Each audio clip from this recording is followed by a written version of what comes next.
While King Charles and Queen Camilla were doing their royal duty at yesterday's VJ Day commemorations, guess who decided to phone it in from their summer holidays? Oh yes, William and Kate just dropped a social media post and called it a day. But here's the twist that's got royal watchers absolutely losing their minds. This wasn't just any ordinary royal no-show. Welcome back to Royal Cookies, where we serve up the juiciest royal gossip with a side of heart-wrenching humanity. Please remember to subscribe and click on the notifications bell icon, so you will be notified whenever we upload new cookies about the British royal family.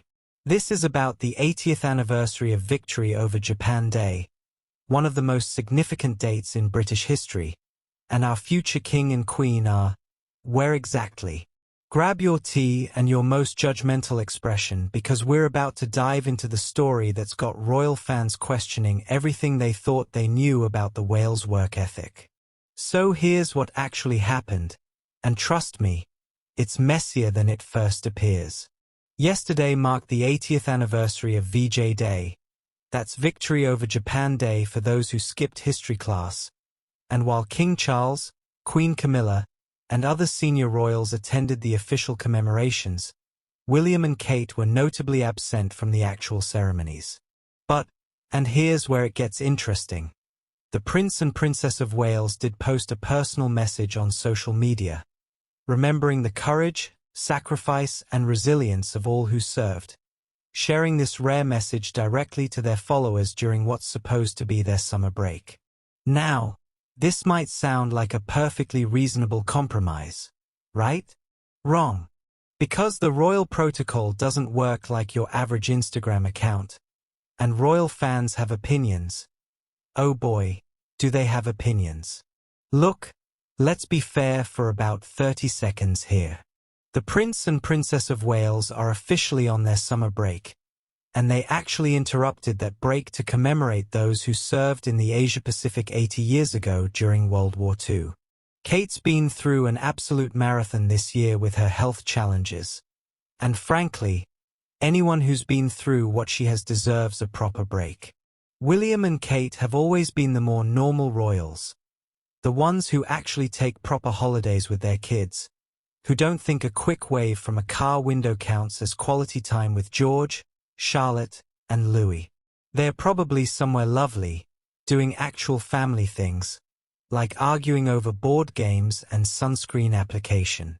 But, and this is a massive but, this is the 80th anniversary we're talking about.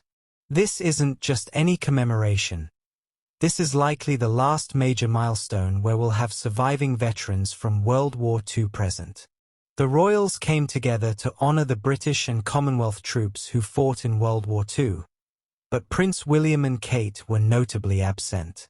It's like being invited to your great-grandmother's 100th birthday party and sending a Facebook post instead because you're on holiday in Mykonos. Technically thoughtful? Yes. Actually appropriate? That's where it gets complicated.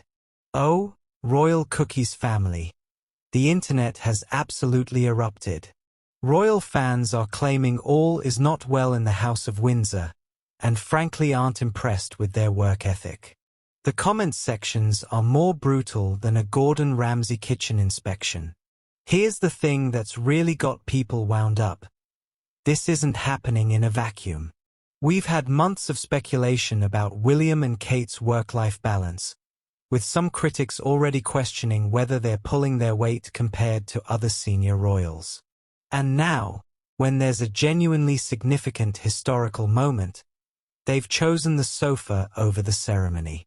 It had not been confirmed whether the Prince and Princess of Wales would make a public appearance, while King, Queen Camilla, and other members of the family marked this major anniversary.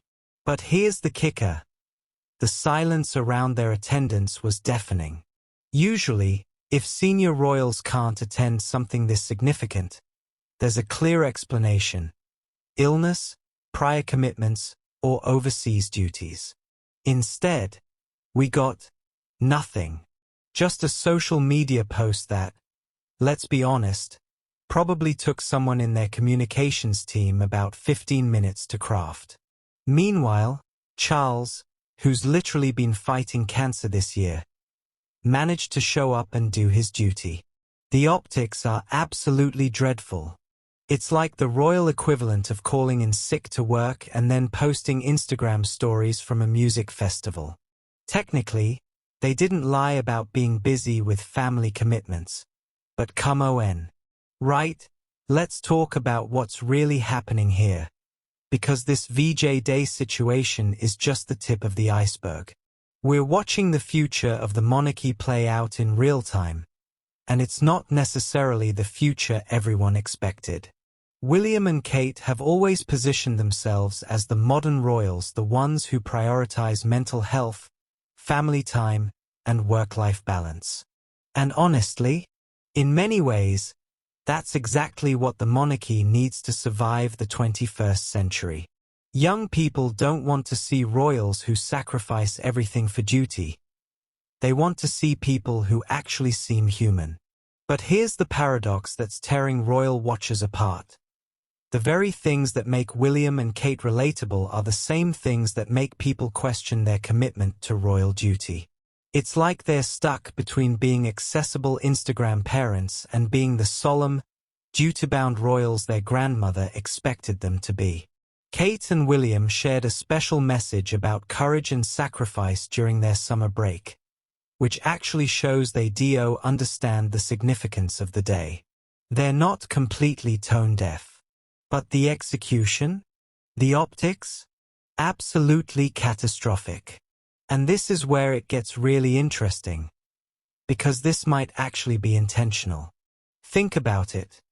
William is eventually going to be king, and has watched his father struggle with the impossible balance between duty and personal life for decades.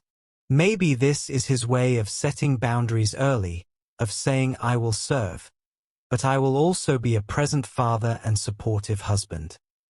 The question is, will the British public accept a part-time monarchy?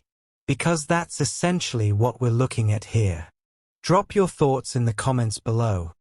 I want to know if you're Team Sophie or if you think I'm seeing green where there's just good fashion sense.